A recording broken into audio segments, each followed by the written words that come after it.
हमें ब्लैक में इन्होंने स्प्रे बेचे, हमें ब्लैक में इन्होंने खादें बेची, हमें ब्लैक में इन्होंने ज़राई आलात जितने भी होते हैं मतलब कि वो हमें इन्होंने बेचे, लेकिन किसी ने आज तक इसके ऊपर आवाज़ उठाई नहीं। किसान रोडों के ऊपर आके बोलता है, सोशल मीडिया के ऊपर आके बोलता है, तो फिर इनके कानों को चुभता है, इनकी आंखों को चुभता है। निगरान हुकूमत ने ख़रीद कर रख दी और उस वक्त के बहुत सारे आला अफसरान ने अपने हाथ भी साफ़ किए, करोड़ों रुपए बना के फ़रार हो गए। किसान पाकिस्तान के अंदर कहीं भी खुशहाल नहीं है। नहीं यकीन तो आप निकलें, खुद देख सकते हैं।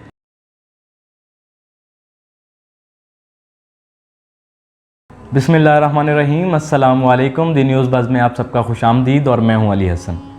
नाजरीन, निगरान हुकूमत ने 36 लाख टन गंदम यूक्रेन और रशिया से ख़रीदी और अपने गोदामों में छोड़ दी, जो कि वहाँ पे अभी तक गल सड़ रही है। और उसके बाद अचानक से मौसम आ जाता है पाकिस्तान के अंदर गंदम की कटाई का, जिसमें पाकिस्तान के किसान ने बहुत ज़्यादा इन्वेस्ट किया। अब वो गंदम के ऊपर बहुत ज़्यादा इन्वेस्ट कर चुका है। जैसा कि आपको पता है कि अगर हम कोई फसल उगाते हैं तो उसके ऊपर किस हद तक लागत आती है। किसान लागत लगा चुका, अब उसकी वसूली का टाइम था। होता क्या है, पाकिस्तान के गोदामों के अंदर तो ऑलरेडी ख़रीदी हुई गंदम गल सड़ रही है। निगरान हुकूमत ने ख़रीद कर रख दी और उस वक्त के बहुत सारे आला अफसरान ने अपने हाथ भी साफ़ किए, करोड़ों रुपए बना के फ़रार हो गए। जैसा कि आपको पता है कि मैं अपनी तकरीबन हर वीडियो के अंदर मैं माफिया का जिक्र ज़रूर करता हूँ, माफिया को ज़रूर डिस्कस करता हूँ, क्योंकि माफिया है बहुत नेक्स्ट लेवल माफिया है जो हमारे सरों तक आया हुआ है। हम कुछ नहीं कर सकते उसका, इवन यहाँ तक कि हमारी हुकूमत उनके साथ मिली हुई है। उस माफिया ने क्या किया कि जब किसान गंदम के ऊपर अपनी लागत लगा रहा था, उन्होंने खादें शॉर्ट की, उन्होंने स्प्रे ब्लैक में बेचे, किसान को ब्लैक में सारा माल सप्लाई किया।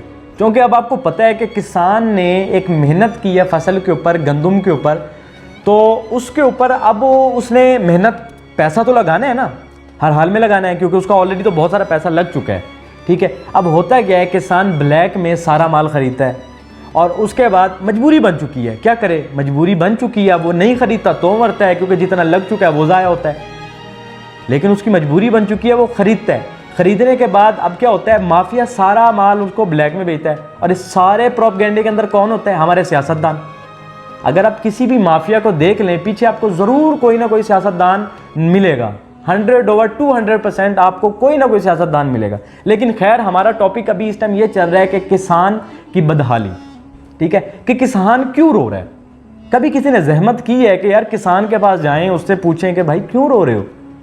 वो एक ही बात कहेगा कि जब तुम लोगों ने गंदम खरीद के अपने गोदामों में डाल रखी थी, एटलीस्ट हमारे इल्म में रख लेते, हम कोई और चीज़ उगा लेते। लेकिन ये शौर नहीं देते। अभी भी अगर आप पुराने टीवी चैनल्स देखें ना, पीटीवी या एटीवी जैसे देखें, वहाँ पे अभी भी खादों के, स्प्रेस के अभी भी ऐड चलाए होते हैं कि खुशहाल किसान, खुशहाल किसान। किसान पाकिस्तान के अंदर कहीं भी खुशहाल नहीं है। नहीं यकीन तो आप निकलें, खुद देख सकते हैं। अब है क्या, सारे सिनेरियो के अंदर ये है कि हुकूमत और किसानों की आपस में नहीं बन रही। उसका रीज़न क्या है, हुकूमत ने अभी तक जो कि गंदम किसान ने कटाई कर चुका है, किसान की गंदम जो कि अब मार्केट में आ चुकी है, हुकूमत ख़रीदने पर तैयार ही नहीं है। और रेट्स ऐसे दे रही है कि किसान की जो लागत है वो निकल ही नहीं रही। एक होता है ना प्रॉफिट निकलना, प्रॉफिट तो बहुत दूर की बात है, वो जो उसकी लागत है वो ही नहीं निकल रही। लेकिन उसके बावजूद वो किसान बेचारा नुकसान में जाके बेच रहे कि यार अगर मैं नहीं बेचूंगा तो इसको पड़े पड़े गल सड़ जाना है इसने। लेकिन हमारा शऊर, हमारा लेवल ये है कि अगर हम कुछ चीज़ों को देखें ना, कि गंदम हमने ख़रीदी, गोदामों में डाल दी, आटे का कोई बहरान नहीं है, लेकिन तंदूर पे रोटी महंगी है। ठीक है, और उसके बावजूद फिर हम लोगों ने ब्लैक में किसान को माल बेचा। ठीक है यार, इस चीज़ की समझ नहीं आई कि अभी तक किसी ने इस चीज़ के ऊपर आवाज़ ही नहीं उठाई। हम इस लेवल पर पहुंच चुके हैं कि हम ब्रॉयलर मुर्गियों की तरह बन गए। हमें कोई इधर से थप्पड़ मारे, कोई इधर से थप्पड़ मारे, हमने हल्की सी कूक करनी है और चुप करके बैठ जाना है। ठीक है, हमें ब्लैक में इन्होंने स्प्रे बेचे, हमें ब्लैक में इन्होंने खादें बेची, हमें ब्लैक में इन्होंने ज़राई आलात जितने भी होते हैं मतलब कि वो हमें इन्होंने बेचे, लेकिन किसी ने आज तक इसके ऊपर आवाज़ उठाई नहीं। अगर कहीं पे आवाज़ उठती है तो वो एक ही जगह पे उठती है, जब किसान कटाई के मौके पे आते हैं।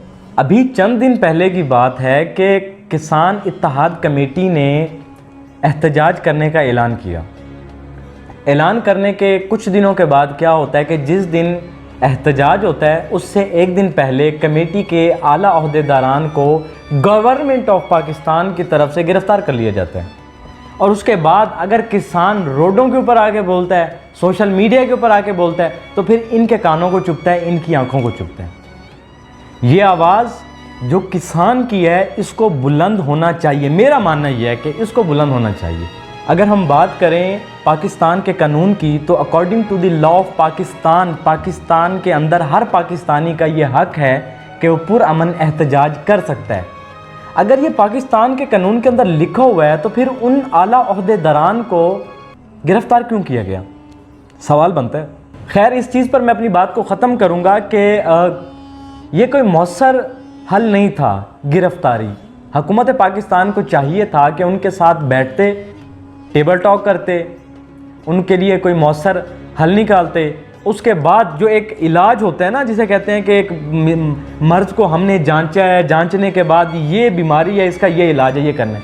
सेम एज़ लाइक हम टेबल टॉक करते हैं उनके साथ, हमें उनके जो मसाइल हैं उनको सुनते, उसके बाद जो हल निकालना था वो उसके लिए भी बेहतर था, हुकूमत के लिए भी बेहतर था। लेकिन अब क्या है, किसान बागी हो चुका है हुकूमत से। हुकूमत ने अब तक जितने भी वादे किए वो सब फेल रहे। निगरान हुकूमत ने जो किया सो किया, लेकिन जो प्रेजेंट हुकूमत जो चल रही है उसने निगरान हुकूमत से भी बढ़कर काम किए।